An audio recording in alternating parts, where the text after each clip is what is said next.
Si vous consommez du café, cela signifie que vous êtes fatigué.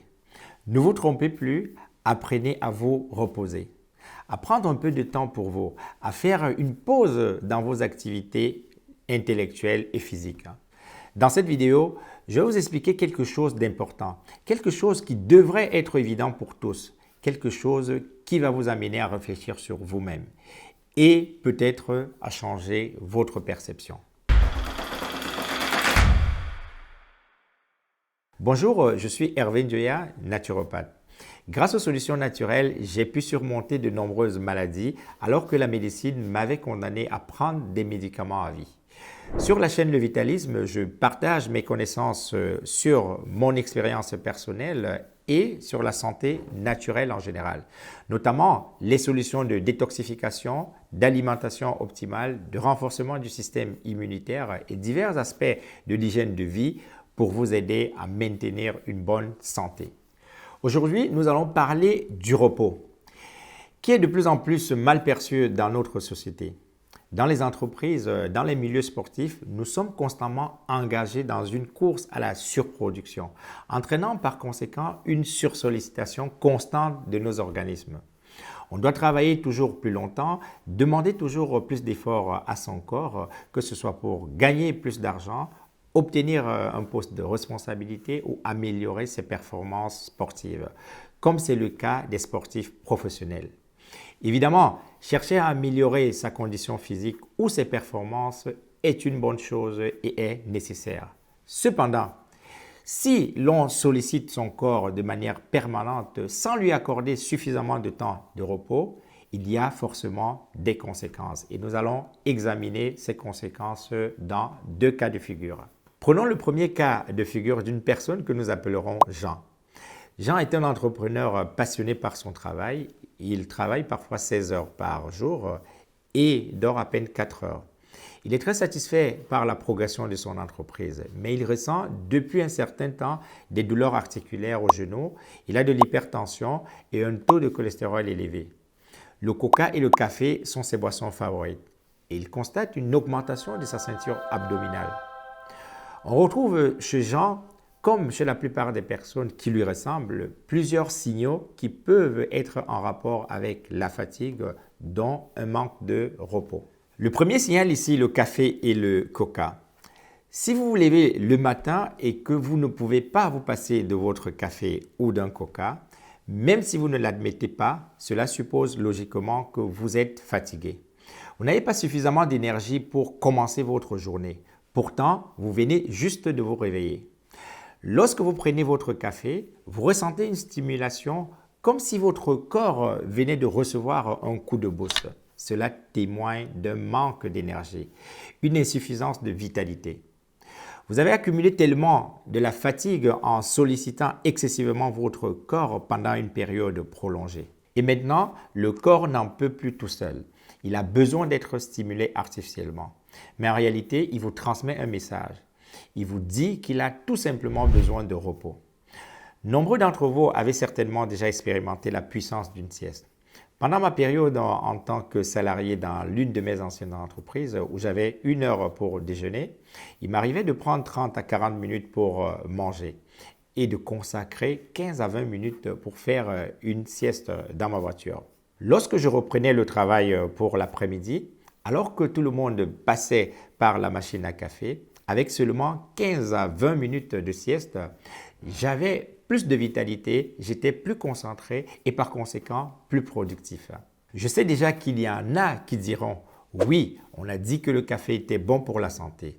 Mais c'est un autre sujet sur lequel nous pourrions revenir. On peut spéculer sur les bienfaits ou les inconvénients du café pour la santé. Car oui, on n'en parle pas souvent, mais il existe des inconvénients importants également.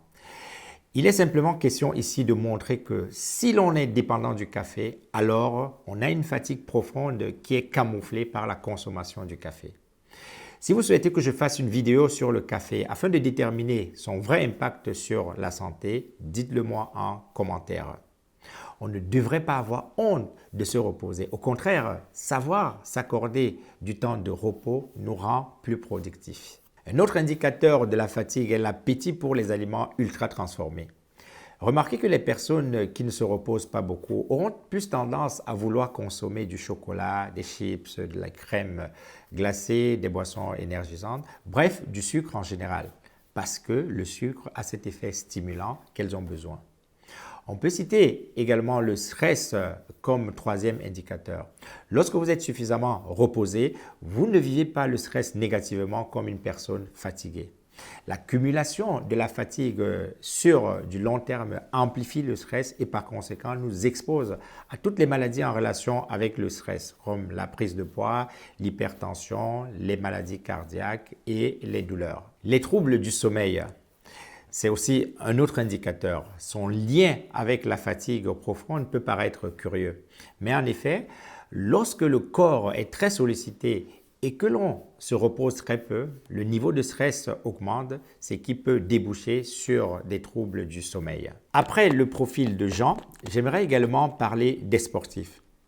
Il est fréquemment surprenant de constater que même dans le sport professionnel, je dirais même surtout dans le sport professionnel, l'impact du repos sur la performance n'est pas suffisamment pris en compte. On se concentre davantage sur l'entraînement physique que sur le repos. Pour moi, l'un des véritables problèmes des joueurs de football, par exemple, qui ont des blessures à répétition, est là. Si vous connaissez un dirigeant de club, envoyez-lui cette partie de la vidéo. Si vous voulez éviter les blessures récurrentes de vos joueurs, il faut changer de paradigme. Il faut essayer, après les entraînements, d'accorder plus de temps à la récupération, au repos. Actuellement, on consacre beaucoup plus de temps à l'entraînement physique, je dirais près de 85% du temps, et à peine seulement 15% du temps à la récupération, au repos. Et on s'étonne d'avoir énormément de blessures. Nos muscles, nos tissus, l'organisme dans sa globalité sont faits pour alterner des moments d'activité et des moments de repos. En physiologie, on parle de catabolisme et d'anabolisme.